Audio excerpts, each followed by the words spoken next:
চরম পর্যায়ে চলে যাবে।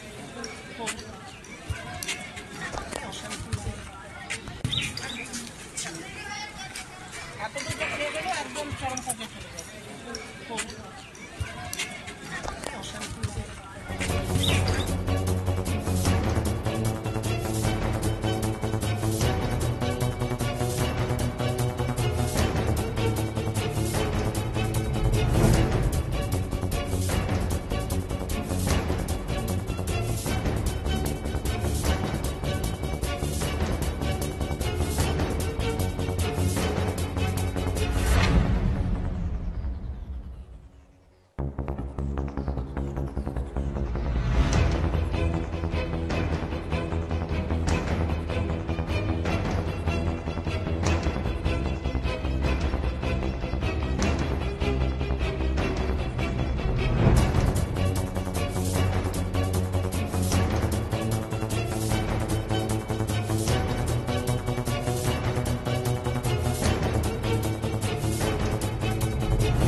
নজর রাখছে এই মুহূর্তে একেবারে চাঞ্চল্যকর একটি খবরের দিকে। ইংরেজি মাধ্যম স্কুল এবং সেই ইংরেজি মাধ্যম স্কুলে অষ্টম শ্রেণীর ছাত্রীকে শ্লীলতাহানির অভিযোগের ঘটনা ঘিরে ছড়িয়েছে চাঞ্চল্য জলপাইগুড়িতে। ঘটনার তদন্তে নেমেছে পুলিশ। এবার জলপাইগুড়ি শহর সংলগ্ন একটি নামী ইংরেজি মাধ্যম স্কুলে এমনই ঘটনার অভিযোগ উঠেছে। অষ্টম শ্রেণীতে পড়া এক ছাত্রী অভিযোগ করেছে ক্লাসরুমেই তার সহপাঠী ছাত্র তাকে শ্লীলতাহানি করেছে। অভিযোগ উঠেছে স্কুল কর্তৃপক্ষের ভূমিকা নিয়েও। ছাত্রীর পরিবারের অভিযোগ, ঘটনার কথা স্কুল কর্তৃপক্ষকে জানানো হলেও তারা কোনো দৃশ্যমান পদক্ষেপ না নিয়ে উল্টে ঘটনাটি চেপে দেওয়ার চেষ্টা করেছেন। শুধু তাই নয়, অভিযোগকারিণী ছাত্রী ও তার পরিবারকে রীতিমতো মানসিকভাবে চাপে ফেলা হয়েছে। গোটা ঘটনার যাতে প্রকাশ না ঘটে তার জন্যেও নানাভাবে চাপ সৃষ্টি করা হয় বলেও অভিযোগ ওই পরিবারের। যদিও স্কুল কর্তৃপক্ষের সাথে যোগাযোগের চেষ্টা করা হলেও এই খবর লেখা পর্যন্ত এই বিষয়ে তাদের কোনো প্রতিক্রিয়া মেলেনি। অসহায় পরিবার এরপর চাইল্ড ওয়েলফেয়ার কমিটি এবং জেলা পুলিশের দ্বারস্থ হয়।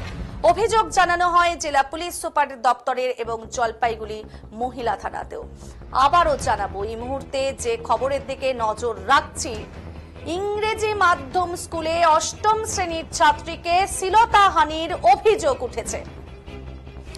এই যে ইংরেজি মাধ্যম স্কুল, অষ্টম শ্রেণীর ছাত্রী, তাকে শ্লীলতাহানির অভিযোগের যে ঘটনা, সেই ঘটনাকে ঘিরে রীতিমতো চাঞ্চল্য ছড়িয়েছে জলপাইগুড়িতে। শুধু জলপাইগুড়ি নয়, এই খবর শুনলে চাঞ্চল্য ছড়িয়ে পড়বে স্বভাবতই সব জায়গাতেই।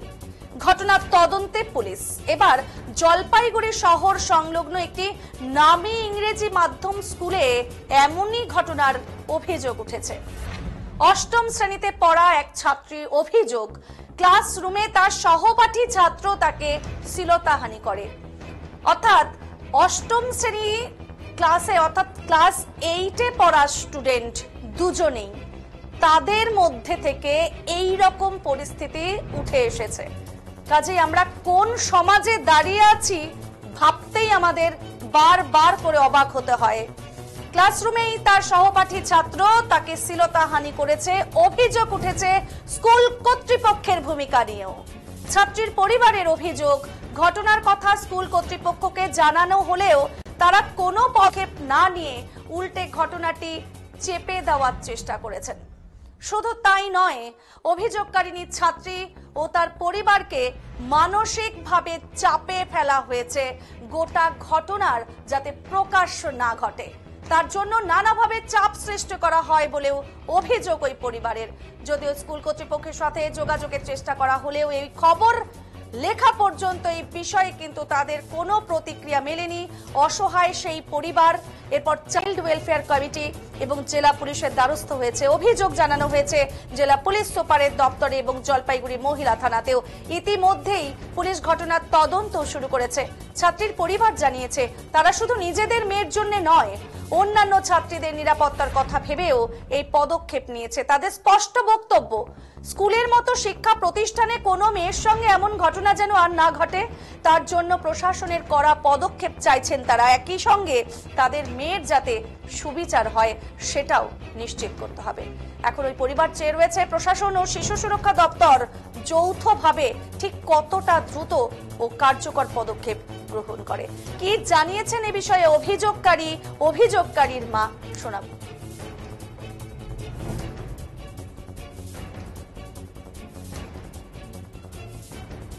টিচার প্রেজেন্ট ছিল, আর আমার পেছনে যে ছেলেটি বসতো সে আমাকে কন্টিনিউয়াসলি বাজে বাজে কথা জিজ্ঞেস করছিল, যেটা একদমই ক্লাসের মধ্যে জিজ্ঞেস করার কথাই না। আর তারপরে বারবার চেষ্টা করছিল আমাকে বাজেভাবে টাচ করার, মানে আমার প্রাইভেট পার্সন টাচ করার চেষ্টা করছিল বারবার করে। আর যখন আমি কমপ্লেন করতে যাই তখন আমাকে বারবার আমার যাতে কমপ্লেন না করি আমি হাত মুচকে দেওয়ার চেষ্টা করছিল, স্কার্ট ধরে টানার চেষ্টা করছিল যাতে আমি ভয় পেয়ে কমপ্লেনটা না করি। ইভেন আমাকে হুমকিও দিয়েছিল যদি আমি কমপ্লেন করি তাহলে স্কুলের শেষে যেখানে টিচার্সদের অথরিটি থাকবে না সেখানে গিয়ে আমার থেকে এমন রিভেঞ্জ নেবে যে যাতে আমি কমপ্লেনটা যে করেছি আমি যাতে রিগ্রেট করি। তো ব্ল্যাকমেলটাও করেছিল আর কন্টিনিউয়াসলি আমাকে বাজেভাবে টাচ করে যাচ্ছিল, বাজে কথা বলে যাচ্ছিল। আমি বারবার না করার পরেও মানে কোনো কথাই শুনছিল না আমার। ঘটনার পরে যখন স্কুলে গেলাম তখন ওই ছেলেটার মধ্যে কোনোই চেঞ্জেস ছিল না। ছেলেটা তখন আমাকে বাজেভাবে দেখে যাচ্ছিল। আমি যদিও তাকাইনি ছেলেটার দিকে। আমার অনেক বন্ধুরা বলে যে ছেলেটা নাকি আমার সম্বন্ধে ওদেরকে খারাপ খারাপ কথা বলে, মানে নোংরা কথা বলে, আমার দিকে বাজেভাবে তাকায়।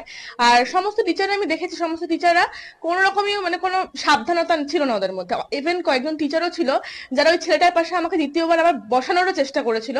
মানে ওদের মধ্যে কোনোই চেঞ্জেস ছিল না, কারোর মধ্যে চেঞ্জেস ছিল না যে একটা ঘটনা যে ঘটে গেছে মানে কারোর মধ্যে কোনো ইসে ছিল না। তার ঘটনা তো অবশ্যই আতঙ্কিত, কারণ এরকম একটা ক্লাসের মধ্যে এরকম একটা সবার সামনে, সব স্টুডেন্ট টিচারদের সামনে এভাবে একজন নোংরা কাজ করে গেল সেটা, এবং ঘটনার পরে সব ছেলেমেয়েরা আমাকে টিজ করছে, বাজে বাজে কথা বলছে। স্কুলের কোনো প্রতিবাদ নেই। তারা বলছে যে আমি কিছুই করতে পারলাম না, এত বড় ঘটনা ঘটে গেল আমি কিছুই করতে পারলাম না, তারপর আমি এক রাতের জন্য কত টাকা নেব, এবং আরো অনেক নোংরাতম কথাবার্তা বলে যাচ্ছে, যেটা সত্যি খুবই বাজে। মানে আতঙ্কের জায়গা, ডেঞ্জারাস জায়গা, ওখানে কোনো স্টুডেন্ট সেফলি থাকতে পারছে না। অন্য স্কুলে যেতে চাই, এই স্কুলে না। এই স্কুলে যদি মানে সম্পূর্ণ ওই ছেলেটার সঠিক যদি শাস্তি হয়, বা এই স্কুলে যদি সবটা ওরা মানে মেনে নেয় যে না সত্যি একটা বাজে ঘটনা হয়েছে, ওরা যদি ওটার মধ্যে কোনো চেঞ্জেস আনে তাহলে মানে হতে পারে, কিন্তু আমার কোনো ইচ্ছা নেই যে এই স্কুলে। সেদিন ক্লাসে টিচার প্রেজেন্ট ছিল, আর আমার পেছনে যে এতদূর যখন এগোলো একদম চরম পর্যায়ে চলে যাবে।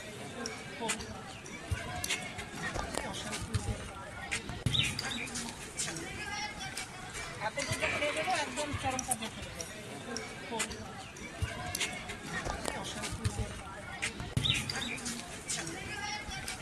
শুনলেন অভিযোগ, চরম পর্যায়ে চলে যাবে।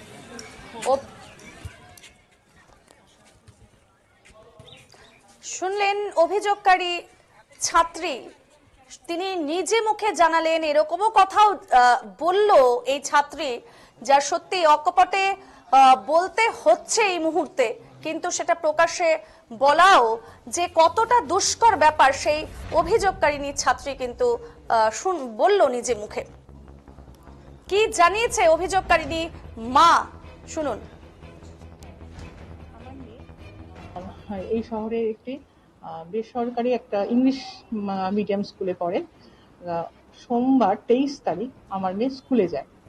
সেখানে আমার রোটেশন ওয়াইজ যেহেতু ওদের বসানোর সিস্টেম, আমার মেয়ে সেদিন লাস্টের আগের বেঞ্চে ওর বসার কথা, ও সেখানে বসেছে। ওর বেঞ্চ পার্টনার সেদিন অ্যাবসেন্ট ছিল, ও একাই বেঞ্চে বসেছিল। ওর ঠিক পেছন দিকে দুটি ছেলে বসেছিল, প্রথমে দুটি ছেলে বসেছিল, তারপর ফোর্থ পিরিয়ড থেকে একটি ছেলে বসেছিল। যেই ছেলেটি ফোর্থ পিরিয়ড থেকে আমার মেয়েকে অশ্লীল সব বিভিন্ন বাজে বাজে কথা বলার চেষ্টা করছিল এবং বলছিল। পরে ফিফথ পিরিয়ড যখন শুরু হয় তখন আমার মেয়ে ক্লাস চলাকালীন টিচার্সের প্রেজেন্সে আমার মেয়ে ওই ছেলেটি তখন আমার মেয়েকে উত্ত্যক্ত করতে থাকে বিভিন্ন ভাবে। তার বডিতে বিভিন্ন রকমের টাচ করার চেষ্টা করে, অশ্লীল কথাবার্তা বলে এবং তার বিভিন্ন রকম ভাবে তাকে টাচ করার চেষ্টা করে এবং লাস্টে গিয়ে হঠাৎ করে আমার মেয়ের আপার যে ইনার পার্টে সে ব্যাডলি টাচ করে। সেখানে আমার মেয়ে যখনই সেই সিচুয়েশনটা ফেস করে, সে দাঁড়িয়ে তার টিচারকে যেই বলতে যায়, তখন ছেলেটি পেছন দিয়ে আমার মেয়ের হাত মোচকে দেয় এবং স্কার্ট টেনে ধরে বলে যে তুই যদি টিচারকে কমপ্লেন করে অথরিটির বাইরে গিয়ে বা স্কুলের বাইরে গিয়ে তোকে আমি অ্যাগ্রেসিভ একটা রিভেঞ্জ নেব, তুই একদম বলতে পারবি না, তুই মুখ বন্ধ করে রাখ। তখন আমার মেয়ে ক্লাস টিচারকে তখন বলতে যায়। ক্লাস টিচারকে বলার পরে প্রথমে ক্লাস টিচার সেটা শুনে বলে যে অ্যাকসেপ্ট করতে চায়নি, বলছে না এরকম কথা শুনলাম, তোমাকে বিশ্বাস করলাম, কিন্তু তোমার কাছে তো কোনো প্রুফ নেই, তো প্রুফ ছাড়া আমি এটা প্রিন্সিপালের কাছে তোমাকে নিয়ে যেতে পারবো না, তুমি আগে প্রুফ নিয়ে আসো, তখন আমি প্রিন্সিপালের কাছে নিয়ে যাব। বলছি স্কুল কর্তৃপক্ষ আপনাদের কি কোনো কর্পোরেশন করেছে, তাদের কি ভূমিকা ছিল? না, তারপর আমরা যখন তারপর আমি রাত্রিবেলা একটা মেল করলাম স্কুলের আইডিতে, তখন এবং পরের দিন আমি সেই মেলের একটা হার্ড কপি নিয়ে প্রিন্সিপালের সঙ্গে দেখা করতে যাই। প্রিন্সিপাল আমার সাথে একদমই প্রথমে দেখা করতে চাননি। তারপর আমি যখন ফোর্স করলাম না আমার একটা রিসিপ্ট কপি চাই, আমার রিসিপ্ট কপি একটা লাগবে, তখন প্রিন্সিপাল কিছুক্ষণ পর বাইরে এসে আমার সাথে আমাকে প্রথমে উনি কেন আমি লেটে এসেছি, আমি 10 মিনিট লেটে ঢুকেছিলাম, এটা নিয়ে আমার সাথে প্রথমে মিসবিহেভ করে। তারপরে উনি আমাকে আমার মেয়েকে ক্লাস থেকে ডেকে নিয়ে আসে এবং ক্লাস থেকে ডেকে নিয়ে এসে আমার সাথে প্রচন্ডভাবে মিসবিহেভ করে এবং আমার মেয়েকে থ্রেট করে যে তুমি তোমার মাকে মুখ বন্ধ করে এখান থেকে চলে যেতে বলো, না হলে তোমাকে স্কুলে আমি আর রাখবো না, তুমি যদি স্কুলে থাকতে চাও তোমার মাকে এখান থেকে মুখ বন্ধ করে চলে যেতে হবে। তখন আমি বলি যে ম্যাম এটা তো ক্রাইম, আপনি তো পুরো ঘটনাটা শুনলেন আমার মেয়ের মুখ থেকে, এবার এটা তো ক্রাইম। তো উনি তখন বলেন যে এটার এগেইনস্টে আপনি কি পানিশমেন্ট করলেন ছেলেটিকে। তখন উনি জানান যে আমরা কি পানিশমেন্ট করব, কি ডিসিশন নিব সেটা আমাদের স্কুলের কনফিডেন্সিয়াল ব্যাপার, আপনাকে আমরা কিছুই জানাবো না এই মুহূর্তে। আপনি আপনাকে আপনার মেয়ে যদি এরপরে কোনো রকম মিস্টেক করে তখন কিন্তু আমরা আপনার মেয়ের এগেইনস্টে অনেক রকম স্টেপ নেব, 5 টাইমস 10 টাইমস এরকম স্টেপ নেব। আমার মেয়ে যখন 27 তারিখ শুক্রবার যখন স্কুলে যায়, তখন আমার মেয়েকে প্রচন্ড পরিমাণে টিজিং এর শিকার হতে হয়। ক্লাসের স্টুডেন্টরা টিজ করতে থাকে, তার অশ্লীল ভাবে বলে যে তুই তো হাফ রেপ হয়ে গেছিস, তোর তো আর মানে হাফ রেপ হয়ে গেছিস, তোর তো আর কিছু নেই, তোর রেট কত, তোর 1 ঘন্টায় কত, 1 রাতে কত, এরকম করে আমার মেয়েকে টিজ করতে থাকে। হ্যাঁ, ক্লাসে যে সহপাঠীরা আছে যারা পুরো বিষয়টা জানে, হ্যাঁ তারা এরকম টিজ করতে থাকে। তারপর মানডেতে আমার মেয়ে আবার স্কুলে যায়, মানডে অ্যান্ড টিউসডে, তখন দেখা যায় যে যার বিরুদ্ধে আমার অ্যালিগেশন আছে সেই ছেলেটি এনকারেজমেন্টে শুধু ক্লাসের নয়, ক্লাসের আসে অন্যান্য ক্লাসের অন্যান্য সেকশনের সমস্ত ছেলেরা ওকে ভয়ঙ্কর ভাবে টিজ করতে থাকে এই পানিশমেন্ট হিসাবে। হ্যাঁ, আজ আমার মেয়ে আজ প্রচন্ড মেন্টালি বিধ্বস্ত, প্রচন্ড ডিপ্রেসড, আমার মেয়ে প্রচন্ড অসুস্থ হয়ে পড়েছে। আজ আমরা উপায় না দেখে আমরা থানার দ্বারস্থ হলাম, বিচার ব্যবস্থার দ্বারস্থ হলাম। আমি চাই আমার মেয়ের মতো এরকম কন্ডিশন আর কোনো মেয়ের যেন না হয়, আমার মেয়ে একটা সুস্থ বিচার পাক, আমার মেয়ে মাথা উঁচু করে সম্মানের সাথে জীবনে যাতে এগিয়ে যেতে পারে। এ বিষয়ে চাইল্ড ওয়েলফেয়ার কমিটির চেয়ারপারসন মান্না মুখোপাধ্যায় জানিয়েছেন অভিযোগ পাওয়ার পর তদন্ত শুরু করা হয়েছে, তদন্ত রিপোর্ট এলে ব্যবস্থা গ্রহণ করা হবে জানিয়েছেন মান্না মুখোপাধ্যায়। যুক্তিসঙ্গত এবং তার সত্যতা কতটা নেই এটা আমরা ইনভেস্টিগেশনে দিয়েছি, ইনভেস্টিগেশনের রিপোর্ট এখনো আসেনি। ইনভেস্টিগেশনের রিপোর্ট আসলে তখন আমরা বুঝতে পারবো যে আদৌ কী হয়েছে। অভিযোগটা স্পেসিফিক কি ছিল? হ্যাঁ, আমাদের চাইল্ড ওয়েলফেয়ার কমিটি বাচ্চাদের স্বার্থেই কাজ করে। স্পেসিফিক অভিযোগটা কি দিয়েছে? তাকে শারীরিকভাবে এবং মানসিকভাবে কিছু অত্যাচার করা হয়েছে। কে করেছে? মেরি ছাত্র। কমপ্লেনে তো তাই আছে। আপনার তদন্ত শুরু হয়েছে? আমাদের তদন্ত শুরু হয়েছে। আপনার? আমি doctor Manna Mukherjee, CWC chairperson, bench of magistrate. তদন্ত কতদিনের মধ্যে শেষ হবে কিংবা তদন্ত আর কিছুদিনের মধ্যে, 2-1 দিনের মধ্যে হয়তো এটা রিপোর্ট পেয়ে যাবো। এ বিষয়ে জেলা জুভেনাইল জাস্টিস বোর্ডের সহকারী সরকারি আইনজীবী শান্তা চট্টোপাধ্যায় জানিয়েছেন, দুজনই মাইনর, অভিযোগ দায়ের হলে পুলিশি ব্যবস্থা গ্রহণ করা হবে। তদন্তে যারা দোষী তাদের বিরুদ্ধে আইন অনুযায়ী ব্যবস্থা গ্রহণ করা হবে বলে জানিয়েছেন শান্তা চট্টোপাধ্যায়। দুজনই তো বাচ্চা, মাইনর দুজনই, ক্লাস 8-এর দুজনে বাচ্চা। তো এখন যদি মেয়েটির বাড়ি থেকে যদি কোনো থানায় অভিযোগ করে, তাহলে তো বাচ্চাটিকে এই জুভেনাইল জাস্টিস বোর্ডের আন্ডারেই পুলিশ এনে প্রোডাকশন দেবে। আচ্ছা, তো সেক্ষেত্রে তার এগেনস্টে অবশ্যই পক্সো কেস তো লাগু হবেই। তো যাই হোক, বাচ্চাদের আমরা জেনারেলি কাউন্সিলিং করে এগুলোকে আমরা ঠিকঠাক করার চেষ্টা করি। আচ্ছা, যেক্ষেত্রে পারি না, তদন্তে যদি সেগুলো বেরিয়ে আসে যারা ধামাচাপা দিতে চাইছে, অবশ্যই তাদের এগেনস্টে আইনের পক্সো কি হবে তাদের এগেইনস্টে? পক্সো অবশ্যই পক্সো দিয়ে তো এটা শুরু হবে। আচ্ছা, মানে তাদের এগেইনস্টে এই পক্সো আইনি মামলা, আইনি ব্যবস্থা নিশ্চয়ই তাদের এগেনস্টেও হবে আর কি। মানে পুলিশকে এই মুহূর্তে ছেলেটি অ্যারেস্ট করতে পারে? যদি অভিযোগ করে, অভিযোগ তো হয়েছে পুলিশের কাছে। অভিযোগ হয়েছে, হ্যাঁ হয়েছে। তাহলে সেই ক্ষেত্রে পুলিশ মেরিট বুঝে অভিযোগে নিশ্চয়ই নিয়ে আসতে পারে, নিয়ে এসে আমার কোর্টে প্রোডাকশন দেবে। আচ্ছা, আর যারা স্কুল কর্তৃপক্ষ এটাকে ধামাচাপা দেওয়ার চেষ্টা করে তাদের এগেইনস্টে মামলা হবে? হ্যাঁ, নিশ্চয়ই তাদের এগেনস্টে যদি অভিযোগ হয়ে থাকে বা যদি হয়, তাহলে নিশ্চয়ই আইনি ব্যবস্থা তো অবশ্যই তাদের এগেনস্টেও হবে। কারণ একটা ক্রাইম হচ্ছে, সেখানে যদি আমার কোনো ধামাচাপা দেওয়ার ব্যবস্থা থাকে নিশ্চয়ই হবে। হ্যাঁ, পরিবারটাকে থ্রেট করছে বারবার। ও অবশ্যই। স্কুল কর্তৃপক্ষ থ্রেট করছে, যেখানে সিডব্লিউসিতে কেন কমপ্লেন করেছে, পুলিশকে কেন কমপ্লেন করেছে, থ্রেট দিচ্ছে। সেগুলো যদি ওনাদের অভিযোগের ভিত্তিতে অবশ্যই আইনি ব্যবস্থা তাদের এগেনস্টেও হবে। এ বিষয়ে জলপাইগুড়ি জেলা পুলিশ সুপার খণ্ডবাহালে উমেশ গণপত জানিয়েছেন, ছাত্রীর পরিবারের অভিযোগের ভিত্তিতে একটি কেস রেজিস্টার করা হয়েছে, প্রয়োজনীয় তদন্ত শুরু করা হবে এবং এদিকে চাইল্ড ওয়েলফেয়ার কমিটির তরফ থেকেও জানানো হয়েছে। কি জানিয়েছেন এ বিষয়ে জলপাইগুড়ি জেলা পুলিশ সুপার খণ্ডবাহালে উমেশ গণপত? শুনুন। বিষয় ছিল, কালকে থেকে আপনারা পদক্ষেপ করেছেন, একটি বাচ্চা মেয়ে স্কুলের মধ্যে ঘটনা ঘটেছিল, এটা আমরা কেস পেয়েছে, আমরা একটা কেস রেজিস্টার করে ওর মধ্যে তদন্ত হচ্ছে, আর যেভাবে অ্যাজ পার ল লিগাল অ্যাকশন আছে সেটা সবাই করাই হবে, এটা আমরা শুরু করি। বাচ্চাটা কি কোনো নিশ্চয়ই আছে, একটা স্কুলের ব্যাপার আছে, তার মধ্যে মাইনর আছে, ইনভলভ আছে। তো আমি আশা করবো কি পুলিশের ইনভেস্টিগেশন যারা লিগালি আছে সেভাবেই হবে, আপনারাই সেটা কন্ট্রোলভাবেই করতে হবে। স্কুল প্লাস বাচ্চারা এর মধ্যে ইনভলভ আছে, তো সেই জন্যই আমি চাইবো কি অ্যাজ পার ল আমরা সব অ্যাকশন করব। আটক করা হয়েছে, জুভেনাইলকে আটক করা হয় না, সেটা যে প্রসিজার আছে সেটা আমরা করেছি। বিষয় ছিল, কালকে থেকে